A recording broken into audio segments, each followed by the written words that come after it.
Eli mä oon Mikko Sorvala ja pidän täällä Helsingin Albertin kadulla tällaista Pinkomo-nimistä miesten vaateliikettä.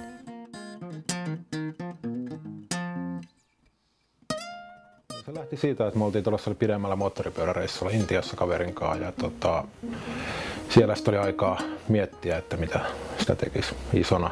Ja sitten päätettiin, että perustetaan oma suutariliike, kun oltiin ortopedisen suutarin hommissa oltu ja sille alalle ei pystynyt niin sanotusti lähteä, niin sitten perustettiin korjaamosuutari ja siihen sitten otettiin mukaan niin vaatteita, mitä alettiin myymään.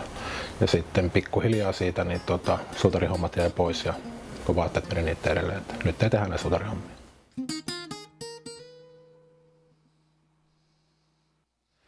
No ei ole mitään sellaista niin ykköshuippuhetkeä varmaan, mutta ehkä kun myy noita tuollaisia laatukenkiä, kalliimpia kenkiä, niin siinä, että kun joku asiakas tulee ja arpoo vähän sitä, että viittiinkö tehdä se sijoituksia ja käy ehkä useamman kerran ja sitten se kuitenkin tekee sen ostopäätöksen ja sitten siitä menee vähän aikaa, kun saa käveltyä ne kengät sisään ja huomaa, miten hyvät ne oikeasti on, niin että tulee sen hyvän palautteen kanssa ja ostaa ehkä vielä sen toisen parista.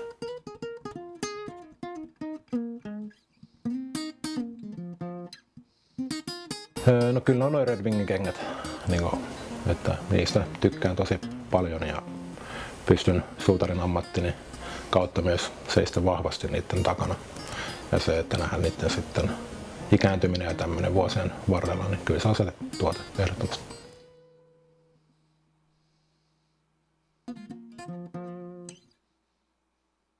No ehkä semmonen joku tämmönen vapaa tilarakennus, missä voisi olla jotain epävirallista ravintola- ja moottoripyörätoimintaa. Ehkä sellaisen lepakkotyyliin, mitä oli joskus Helsingissä.